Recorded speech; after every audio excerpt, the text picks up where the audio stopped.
दोस्तों जो मैंने आपको लेवल दिया था, ठीक है, यहाँ पे निफ्टी 50 और बैंक निफ्टी में उसी प्रकार से क्या है कि आज मार्केट ने वर्क किया। ठीक है, हम 15 मिनट टाइम फ्रेम पर आ जाते हैं। 15 मिनट टाइम फ्रेम पर आने के बाद, ठीक है, मैंने कोई भी लेवल यहाँ पे डिलीट नहीं किया है। हमने आपसे क्या कहा था कि उस वाली सुबह वाली वीडियो में कि मार्केट अगर इस लेवल को जिस तरीके से सस्टेन करके फिर अगर ब्रेक कर रहा है, ठीक है, मार्केट यहाँ पे सस्टेन तो किया पर इसके ऊपर क्लोजिंग नहीं दे पाया। क्लोजिंग देने के बाद इसका जब हाई ब्रेक हो तो हमें अपसाइड के लिए जाना है, पर मार्केट ने क्या किया कि वहाँ पे क्लोजिंग नहीं दिया। तो यहाँ पर मार्केट ने एक अच्छा खासा रेंज बनाया है। ठीक है, 15 मिनट टाइम फ्रेम पे मार्केट ने रेंज बनाया। यहाँ पे रेंज का जैसे ब्रेकआउट हुआ आप वहाँ के ट्रेड ले सकते थे। ठीक है, यहाँ तक का क्या है कि आप टारगेट रख सकते थे। तो आपको अच्छा खासा यहाँ पर क्या है कि मूवमेंट देखने को मिला होगा पी साइड में। ठीक है, अगर आप यहाँ पर ट्रेड लेते हैं तो आपको वन वे में ही कम से कम 130 पॉइंट मिल जाते, और यहाँ तक का अगर आप टारगेट रखते तो आपको 220 पॉइंट यहाँ पर आपको इजीली देखने को मिल जाते हैं। तो अब हम किस प्रकार से कल के लिए तैयारी करें कि मार्केट कल किस प्रकार से वर्क करेगा। तो सबसे पहले हम क्या कि FII और DIE डेटा को हम सबसे पहले देखते हैं। ठीक है, तो आज आप देख सकते हैं कि यहाँ पर क्या है कि FII इंडेक्स ऑप्शंस में, ठीक है, क्या है कि FII ने कम से कम 46,488 करोड़ की बाइंग की है। और यहीं पर अगर हम देखें तो शुरू से हम स्टार्ट करते हैं। FII कैश मार्केट में क्या है कि FII ने 3,500 करोड़ की सेलिंग की है। DI ने 3,300 करोड़ की क्या है कि वहाँ पे बाइंग की है। और इंडेक्स फ्यूचर में FII ने यहाँ पे सेलिंग की है 2,000 करोड़ की। बट यहाँ पे इंडेक्स ऑप्शन में, ठीक है, इंडेक्स ऑप्शन में कि FII ने 46,488 करोड़ की बाइंग की है। तो क्या है कि कल हमें 7 तारीख को मार्केट का एक गैप अप देखने को मिल सकता है बहुत ही बड़ा, क्योंकि जो भी हमारा जो मार्केट है वो FII के बेस पे ज़्यादा चलता है, फॉरेन इंस्टीट्यूशन इन्वेस्टमेंट की। ठीक है, और FII स्टॉक फ्यूचर्स में मार्केट 1,300 करोड़ की सेलिंग की है, स्टॉक ऑप्शन में 2,000 करोड़ की सेलिंग हुई है। तो कल हमें क्या है कि अगर हम इस डेटा के बेस पर अगर हम मार्केट को प्रिडिक्ट करें तो कल हमें क्या है कि एक बहुत ही बड़ा यहाँ पे गैप अप देखने को मिल सकता है। तो हम क्या है कि अब उस प्रकार से हम गैप अप के लिए अब रेडी होते हैं। तो मार्केट में क्या है गैस कि जो भी सेंटीमेंट हो अगर हमारा चेंज हो रहा है, इकोनॉमिक्स न्यूज़ क्या है कि अच्छी खासी आ रही है, ग्लोबल मार्केट भी अगर क्या कि पॉजिटिव में आ रहा है तो हमारा जो मार्केट है वो भी पॉजिटिव में ओपन होगा। ठीक है, तो इस पर भी क्या है कि इम्पैक्ट पड़ेगा।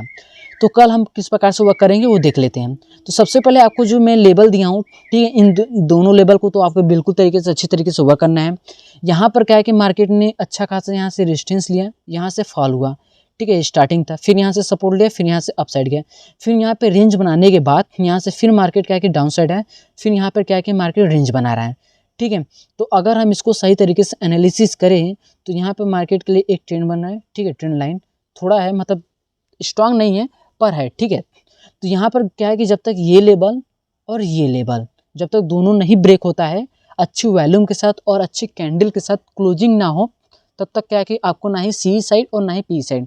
तो इंट्राडे पे आपको किस तरीके से वर्क करना है वो हम आपको बता देते हैं। ठीक है, अगर क्या है कि मार्केट फिर कल यहाँ पे गैप अप खुल रहा है, ठीक है, मान लीजिए इस लेवल पे गैप अप खुल रहा है, फिर इसी प्रकार से रेंज बना के फिर अगर डाउन साइड ब्रेक करा है तो आप यहाँ तक का ट्रेड रख सकते हैं। ठीक है, टारगेट रख सकते हैं। और अगर आपको सी साइड जाना है तो ये जो लेवल है इसको ब्रेक करना पड़ेगा मार्केट को, और जब तक क्लोजिंग ना करे तब तक आपको क्या है कि बिल्कुल ही ट्रेड नहीं करना है। ठीक है, और यहीं पे अगर हम डाउन साइड का देखें तो अगर मान लीजिए मार्केट इस लेवल के अंदर नहीं ओपनिंग हो रहा है तो और उसके नीचे ओपनिंग हो रहा है तो हम क्या करें। ठीक है, मार्केट इस लेवल के नीचे ओपनिंग हो रहा है, फिर मार्केट यहाँ से क्या है कि अगर एक सेलिंग प्रेशर मार्केट को दिख रहा है, ठीक है, अगर कोई कैंडल बन रहा है कि यहाँ से सेलिंग आएगा तो हमारे लिए तो ये स्ट्रॉन्ग क्या है कि सपोर्ट है। जब इसके नीचे खुलेगा तो हमारे लिए क्या बन जाएगा, रेजिस्टेंस बन जाएगा। ठीक है, तो इसके लिए अगर कोई कैंडल बने, ठीक है, इन्वर्टेड हैमर कैंडल बने या कोई क्या यहाँ पे रेंज बनाए, तब क्या है कि आप उस रेंज का मार्क करके यहाँ तक का टारगेट रख सकते हैं। तो इस तरह के क्या है सी और पी साइड ट्रेड कर सकते हैं। ठीक है, अब हम आ जाते हैं बैंक निफ्टी में। यहाँ पर दोस्तों हम निफ्टी बैंक को यहाँ पे सर्च कर लेते हैं। ठीक है, निफ्टी बैंक को हम यहाँ पे सर्च कर लेते हैं और हम देखते हैं कि इसमें किस प्रकार से हमें वर्क करना है। ठीक है, तो हमने जो आपको यहाँ पे लेवल दिखाए थे, बनाए थे कल, यहाँ से क्या है कि मार्केट क्या है कि रिजेक्शन लिया। ठीक है, पर पूरा नहीं गया, पर यहाँ से यहाँ तक आया मार्केट।